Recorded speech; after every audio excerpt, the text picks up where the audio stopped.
Hello mga ka-Ugs! Dahil nga hindi kami makapunta sa SNR kaya gumawa na lang ako ng spinach, mushroom, and cheese roll. At sinubukan ko na rin gumamit ng iba't ibang cheese, kaya naman tara! Sa ating mixing bowl, maglalagay tayo ng 1 and 1 half cup plus 2 tablespoon na tubig na mula sa Angat Dam, 1 and 1 half teaspoon ng instant dry yeast, 2 tablespoon ng sugar, 1 teaspoon ng salt, 1/4 cup na olive oil, 4 cups Pilmico wooden spoon, all-purpose yung ginamit natin. Mamasahin lang natin to hanggang sa maging smooth at elastic, mga about 5 to 6 minutes. O ayan, di ba ang ganda? Kitang-kita mo ang kinis kapag Pilmico flour ang gamit mo. Rest lang natin to na about 1 to 2 hours hanggang sa mag-double ng size. Habang nagre-rest, mag-blanch na tayo ng spinach. Kalahating kilo yung binili ni tatay sa palengke, ayan na lang ang natira dahil dahon lang yung kinuha natin. Papakuluan lang natin saglit at ilalagay na natin ito sa malamig na tubig, sinlamig ng pagmamahal ng iyong jowa. Pwede rin naman tap water lang ang gamitin kung wala namang malamig. Mas gusto ko to kaysa sa nabili kong frozen, pero kung may frozen na whole spinach, pwedeng pwede. Pigaan natin para maalis ang excess water. Sinubukan ko nga itong cheese boy dahil nila sobrang sarap daw nito at maganda sa pizza. Malalaman natin yan, kinat ko lang ito ng paganyan at ginanyan-ganyan ko lang at ganyan hatiin pa natin ng pagganyan. O di ba ganyan na siya kaganda. At syempre lalagyan ko rin siya ng Eden cheese na hindi basta-basta nalulusaw kapag binebake mo. Hiwain lang natin ng paganyan, o di ba ganyan lang kadali. Ganyan-ganyan mo na rin yung iba. Gagamit tayo ng sliced mushroom at pinigaan ko na rin ito at emborge mozzarella para masubukan natin. Gumamit din ako ng mozzarella ng emborge at ayan na nga nagdoble na ng size ang ating dough kaya i-divide na natin siya ng 80 to 70 grams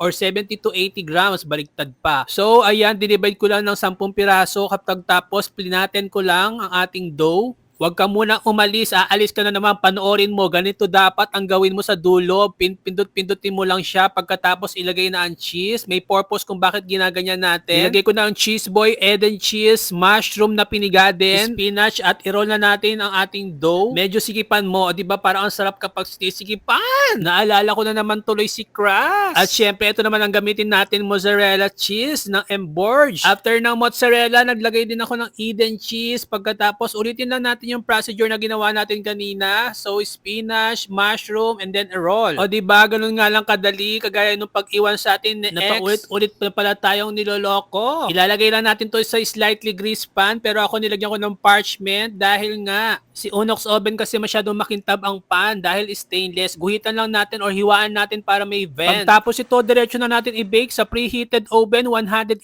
degrees Celsius. 13 minutes, ilabas mo na, pahira natin ng mayonnaise. I-bake natin ulit for another 10 minutes at ayan na nga, ganyan lang kadali. At meron ka ng spinach, mushroom, and cheese ala SNR. Hindi mo na kailangan pang lumayo, pwedeng-pwedeng mo nang gawin sa bahay. Yung nauna ay cheese boy ang ginamit natin at ito naman yung ating mozzarella na emborge. Kaya naman subukan mo na rin at mag-follow lang para sa marami pang recipe na talaga naman na mapa-ugs ka sa sarap. Ugs!